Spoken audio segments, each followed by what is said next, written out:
प्रभु यीशु मसीह के मुबारक नाम में आपको मेरा सलाम मिले। आज अपने बच्चों से, जवानों से मैं बात करना चाहता हूँ। बाइबल सिर्फ एक किताब नहीं, ये हमारी जिंदगी का एक नक्शा है, एक ब्लूप्रिंट है। इसमें ऐसे जवान, राजा और खादिम हैं जिनका नाम सिर्फ इतिहास में नहीं, परमेश्वर के दिल पर लिखा हुआ है। आज हम उनके जीवन से सीखेंगे इस पीढ़ी का युद्ध कैसे रोशन सितारा बन सकता है। सबसे पहले हम देखते हैं सुलेमान के लिए, जिसको बुद्धि का दान मिला। सुलेमान सिर्फ एक राजा नहीं, बल्कि दुनिया का सबसे हिकमत वाला इंसान था, बुद्धिमान इंसान था। उसने 3 मजबूत चीजें नहीं मांगी परमेश्वर से, दौलत, शौहरत और ताकत। उसने मांगा समझने वाला दिल। पहला राजा 3 अध्याय 39 पद में हम इस बात को 9 पद में पाते हैं।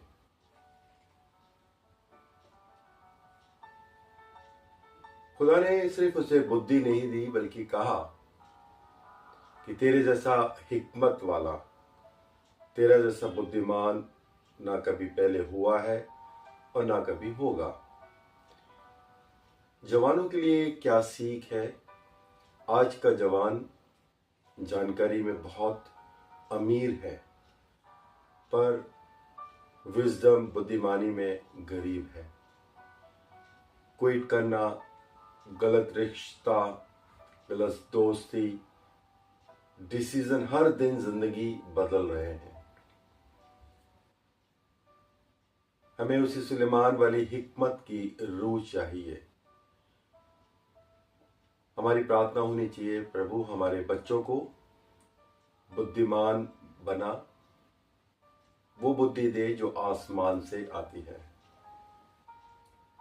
एक और राजा है बाइबल में, योशिया, जिसका दिल पाक है और दिल उसका रूहानी जागृति से भरा हुआ है।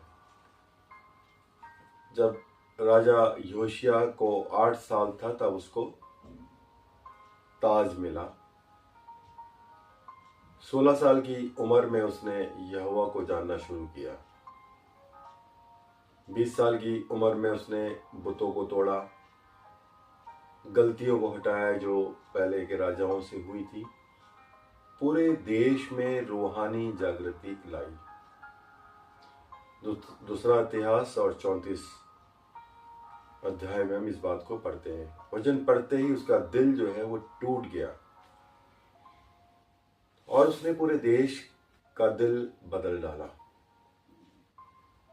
योशिया से हम लोग, हमारे जवान सीख सकते हैं कि आज के युद्ध को पाक दिल, साफ इरादे और वचन को मानने वाले जज्बा होना चाहिए। वचन को पढ़ने वाला जज्बा होना चाहिए। परमेश्वर आज भी ऐसे यंग लीडर्स उठाता है। हमारी प्रार्थना होनी चाहिए कि परमेश्वर हमें, हमारे जवानों को यीशुआ की तरह पाक और बागीपन से दूर रख। एक और राजा है बाइबल में, यहोशापात। इसके लिए कहा जाता है कि डर में भी दुआ करने वाला राजा है। दुश्मनों ने घेर लिया, लोगों ने कहा कि हम खत्म हो गए, लेकिन यहोशापात ने कहा हमारी आंखें तेरी तरफ है। दूसरा इतिहास 20 अध्याय 12 पद में हम इस बात को पाते हैं। उसने रोजा रखा, पूरे देश को दुआ में बुलाया, और परिणाम क्या हुआ कि लड़ाई उन्होंने नहीं लड़ी, खुदा ने उनकी तरफ से लड़ाई लड़ी।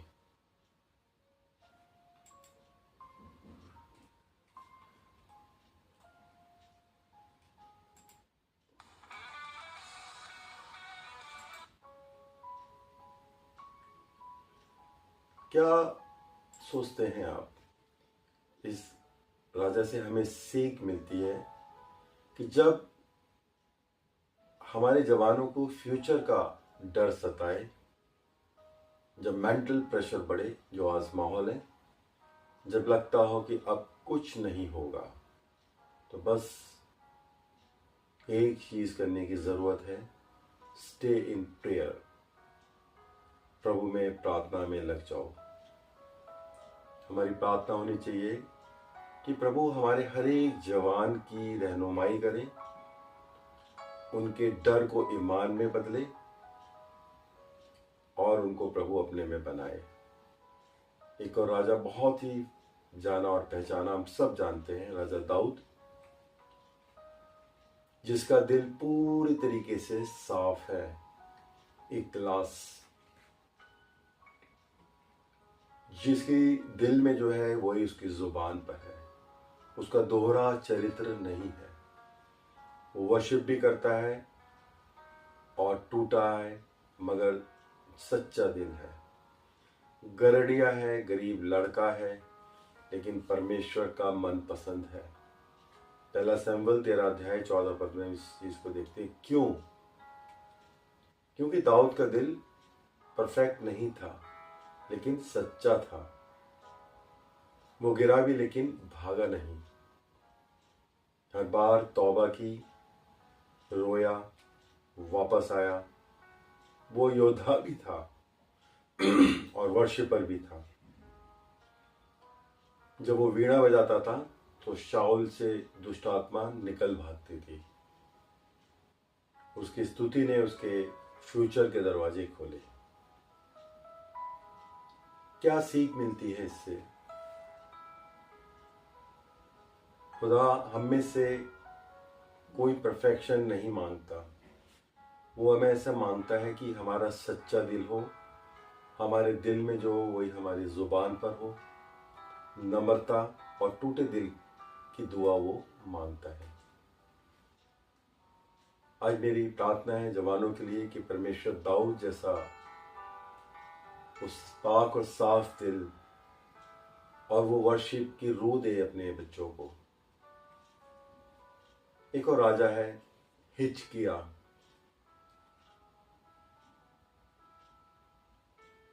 जिसके आंसुओं से आसमान हिल गया।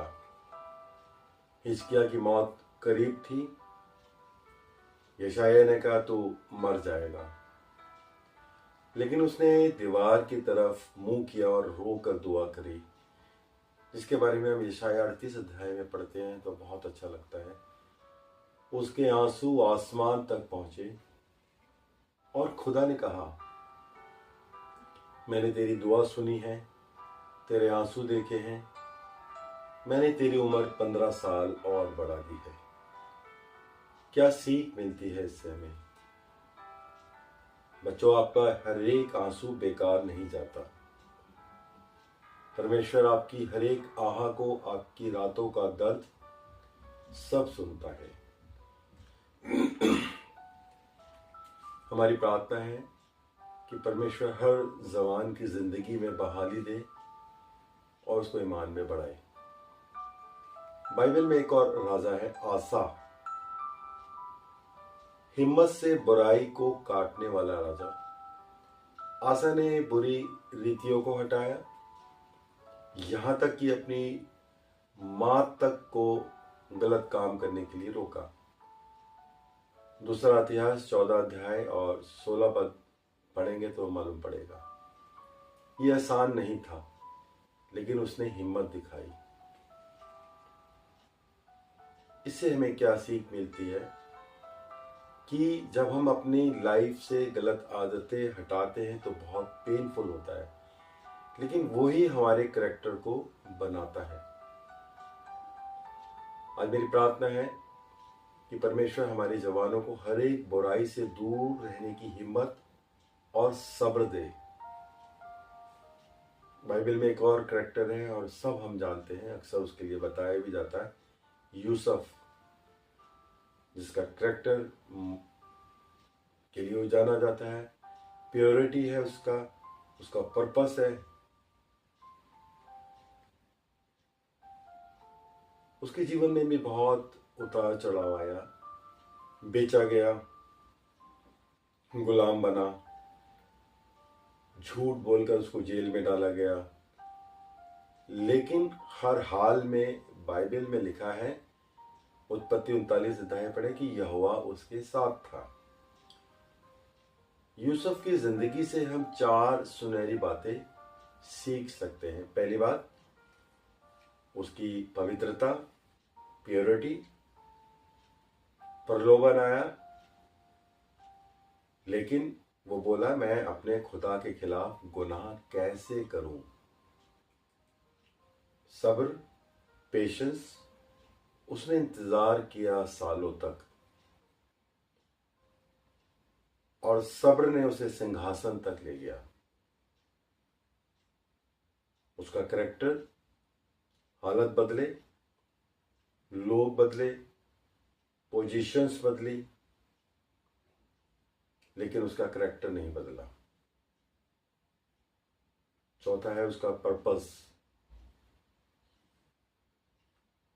यूसुफ ने हालत नहीं देखे, उसने जो सपना उसे खुदा ने दिखाया था, प्रभु ने वो पूरा भी करवाया। जवानों को इससे क्या सीख मिल सकती है? यूथ की असली पहचान उसका कैरेक्टर, उसकी प्योरिटी, उसके जीवन का मकसद, पर्पस होता है, तो वो जो है फिर प्रभु में बढ़ता जाता है।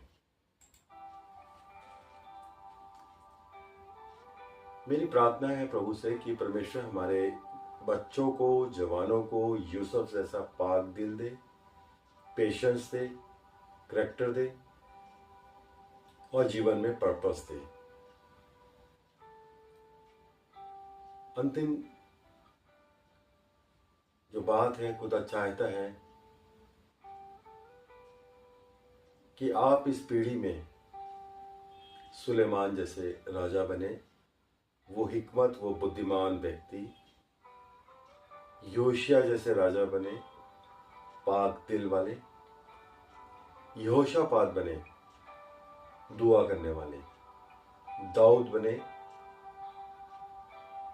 जिसका मन पूरी रीति से साफ हो, पवित्र हो, हिजकिया बने आंसू और दुआ वाले, आसा बने हिम्मत वाले, और यूसुफ बने कैरेक्टर और पर्पस और पेशेंस वाले। मेरी प्रार्थना है प्रभु से कि परमेश्वर इस पीढ़ी में वो तेज भरे, उनके दिलों में हिकमत दे, बुद्धि दे, सब्र दे, उनको पाक और पवित्र करे, उनका कैरेक्टर अच्छा हो, दाऊद की तरह, योशिया की तरह और यूसुफ जैसे उनको बनाए। और परमेश्वर हर एक जवान की जिंदगी परमेश्वर की महिमा का कारण बने। प्रभु आप सबको बहुत आशीष दे बच्चों। आमीन।